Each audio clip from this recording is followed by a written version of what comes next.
तो आज हम लोग पॉलिनोमियल चैप्टर पढ़ने वाले हैं क्लास 9th का। तो इस वीडियो में हम लोग पॉलिनोमियल को पूरे कंप्लीट करेंगे।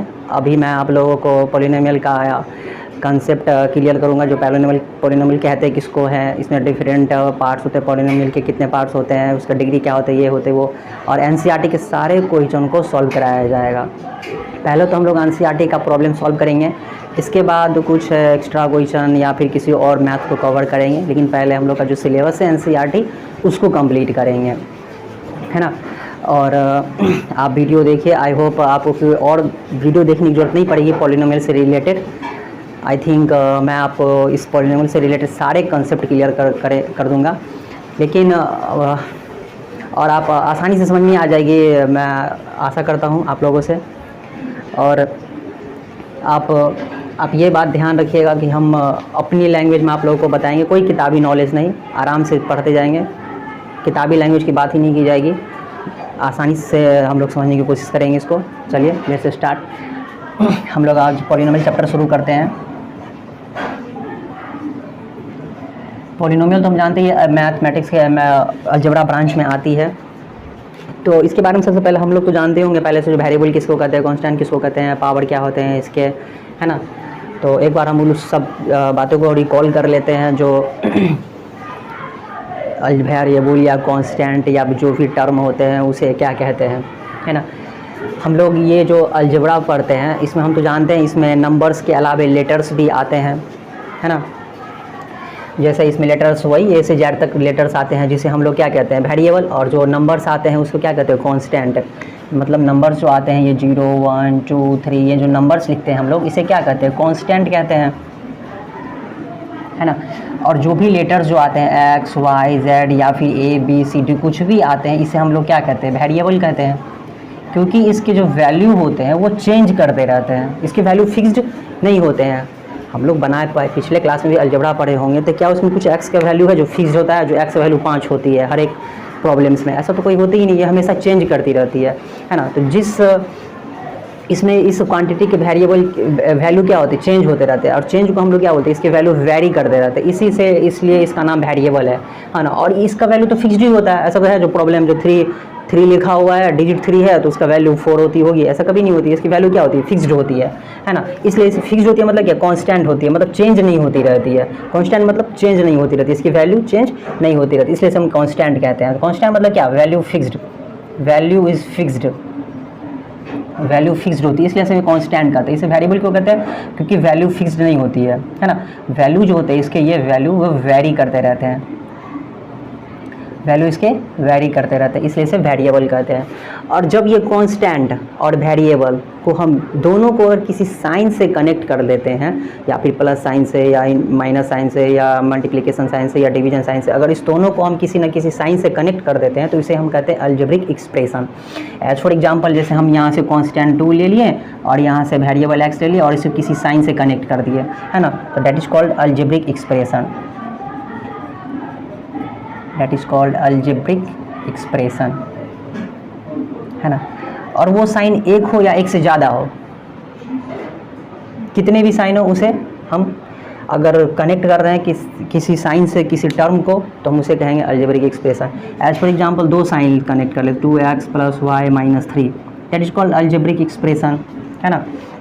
मतलब अलजेब्रिक एक्सप्रेशन हम किसे कहेंगे, अलजेब्रिक एक्सप्रेशन उस एक्सप्रेशन को कहेंगे जिसमें कोई वेरिएबल और कांस्टेंट को किसी साइन से कनेक्ट करके हम डिनोट एक्सप्रेस करते हैं, उसे कहते हैं अलजेब्रिक एक्सप्रेशन, है ना। ये तो हो गई पॉलिनोमियल तक, तो अभी तो हम पहुँचे नहीं है। अब हम लोग जाएंगे पॉलिनोमियल के टॉपिक पे, जो पॉलिनोमियल कहते हैं किसको है ना। पॉलिनोमियल की जो भी डेफिनेशन है वो तो हमें यहाँ पढ़ने नहीं है, हमें कोई पॉलिनोमियल का डेफिनेशन तो पूछने आएगा नहीं, जो व्हाट इज पॉलिनोमियल या ये वो, इसका डेफिनेशन लिखने के लिए हमें तो दिया नहीं जाएगा। हम लोग ये समझेंगे जो किसे हम पॉलिनोमियल कहेंगे, है ना। अभी हम लोगों ने समझा जो अलजेब्रिक एक्सप्रेशन किसे कहते हैं, तो कुछ अलजेब्रिक एक्सप्रेशन को ही पॉलिनोमियल कहते हैं, है ना। अब किस अलजेब्रिक एक्सप्रेशन को पॉलिनोमियल कहते हैं, तो उस अलजेब्रिक एक्सप्रेशन को पॉलिनोमियल कहते हैं, है ना। हम तो जानते हैं अलजेब्रिक एक्सप्रेशन में वेरिएबल्स तो होते हैं, डिफरेंट वेरिएबल्स हो सकते हैं इसमें, तो इसमें जो भी वेरिएबल्स होंगे ना, इसके जो पावर होंगे, है ना, पावर इंडेक्स एक्सपोनेंट वो होल नंबर में होने चाहिए, है ना। मतलब जैसे कोई भी अलजेब्रिक एक्सप्रेशन हम लिख रहे हैं 2x² + 3x - 2, है ना, दैट इज़ अलजेब्रिक एक्सप्रेशन, है ना।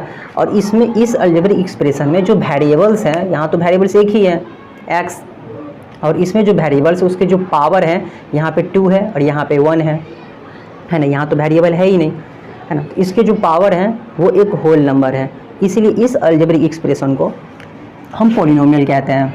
इस अलजेब्रिक एक्सप्रेशन को पॉलिनोमियल भी कह सकते हैं।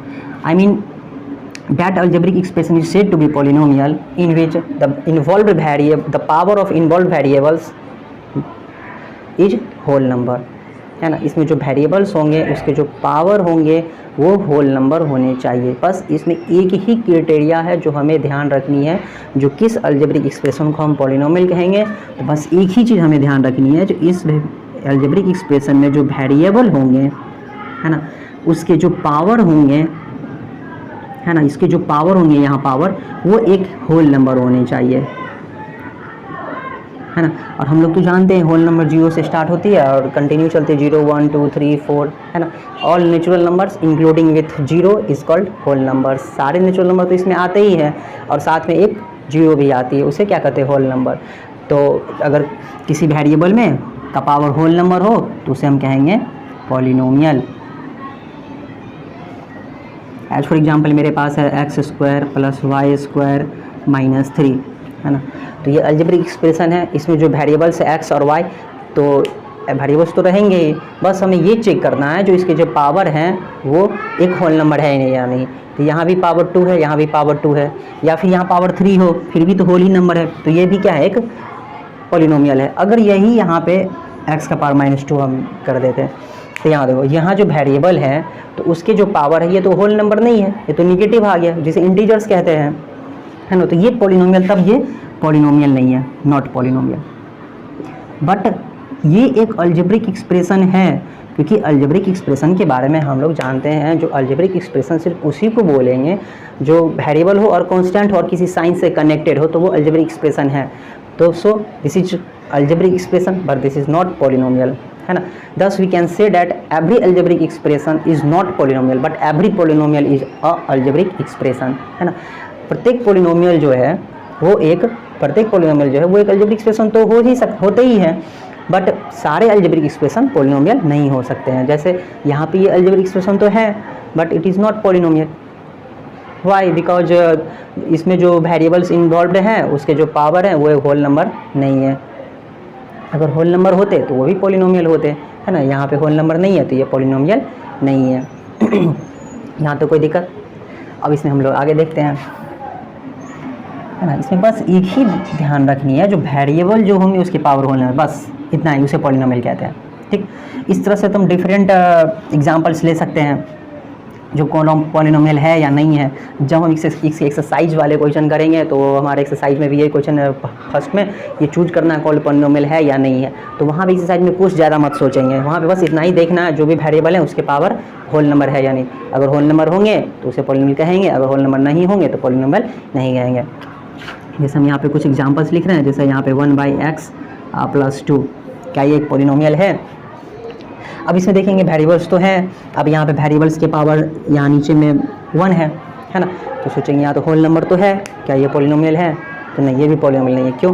क्योंकि इसे हम जब इसको हम जनरल फॉर्म में जब लिखेंगे तो इसको तो लिखेंगे x⁻−1, ये ऊपर में ले जाएंगे तो क्या हो जाएगी x⁻−1। ये तो बेसिक रूल जानते हैं इंडेक्स के बारे में, नीचे में पावर रहती है, ऊपर बेस x है और पावर 1 है ना। ये डिनोमिनेटर में, अगर इसको न्यूमरेटर में हम ऊपर करते हैं तो पावर क्या रहती है -1 + 2।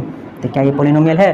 तो यहाँ भी जो हम अलजेब्रिक एक्सप्रेशन जो भी है, इसके जो वेरिएबल है इसके पावर क्या है? होल नंबर नहीं है, तो ये भी एक पॉलिनोमियल नहीं होगी।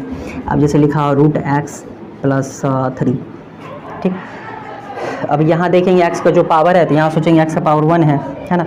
तो ये x का पावर 1 नहीं है। √x का मतलब क्या होता है? इसको हम कैसे लिख सकते हैं? x का पावर 1/2, ये तो 1 है ही, लेकिन नीचे में यहाँ पे 1/2 है, रूट का मतलब 1/2 + 3। तो यहाँ भी जो x की पावर है वो एक होल नंबर नहीं है, ये एक रेशनल नंबर है, इसलिए ये भी एक पॉलिनोमियल नहीं है। ये भी पॉलिनोमियल नहीं है, नॉट पॉलिनोमियल, है ना। ये भी नॉट पॉलिनोमियल, ये भी एक पॉलिनोमियल नहीं है। है ना। इस तरह से हम डिफरेंट एग्ज़ाम एक्सरसाइज में डिफरेंट प्रॉब्लम्स देखेंगे, इसके बाद वही इसमें चूज करना कोई पॉलिनोमियल है या नहीं है। ठीक, आगे हम लोग देखते हैं। अगर 3 लिखा हुआ है, क्या ये एक पॉलिनोमियल है? हम तो जानते हैं ये एक कांस्टेंट टर्म है, तो क्या ये एक पॉलिनोमियल है या नहीं, हमको ये इसके बारे में सोचनी है।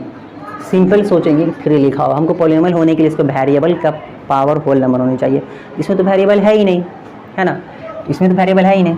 लेकिन हम लोग जानते हैं हम 3 को इस तरह से डिनोट कर सकते हैं, 3 × x⁴ and we know that x⁴ gives the value 1, है ना।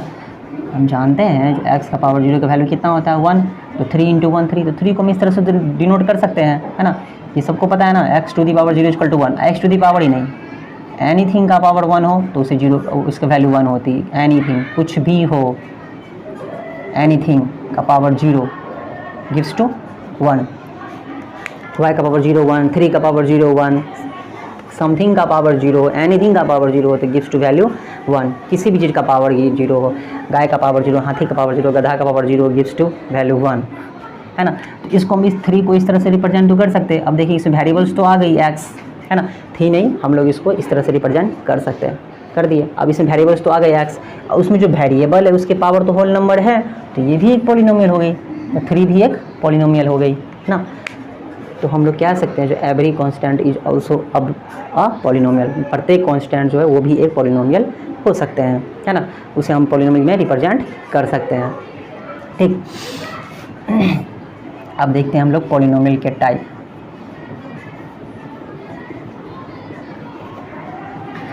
टर्म्स के अकॉर्डिंग टू टर्म्स, है ना। किसी पॉलिनोमियल, जैसे यहाँ पे कोई पॉलिनोमियल, इसमें 3 टर्म्स है 1 2 3, कोई और एग्जांपल लेते हैं, जैसे यहाँ पे हम लिख देते हैं x² + 2, है ना। इसमें 2 टर्म्स हैं, यहाँ पे सिर्फ लिखते हैं ओनली x, इसमें एक टर्म है, यहाँ पे लिखते 3, ये भी 3 है, तो यहाँ ये भी पॉलिनोमियल, इसमें भी एक टर्म है। अच्छा, तो टर्म्स के अकॉर्डिंग ना पॉलिनोमियल को कई टाइप में डिवाइड किया गया, जैसे जिसमें एक टर्म हो, जिस पॉलिनोमियल में एक टर्म हो उसे कहते हैं मोनोमियल, जिसमें 2 टर्म हो उसे कहते हैं बाइनोमियल, जिसमें 3 टर्म हो उसे कहते हैं ट्राइनोमियल, है ना। इसी तरह आगे मोनोमियल, बाइनोमियल, ट्राइनोमियल, आगे जितने टर्म उसे दैट पॉलिनोमियल कह सकते हैं, क्योंकि पॉलिनोमियल का मतलब भी होता है मैनी टर्म्स। पॉली मतलब मैनी, टर्म्स मतलब टर्म, कई टर्म्स।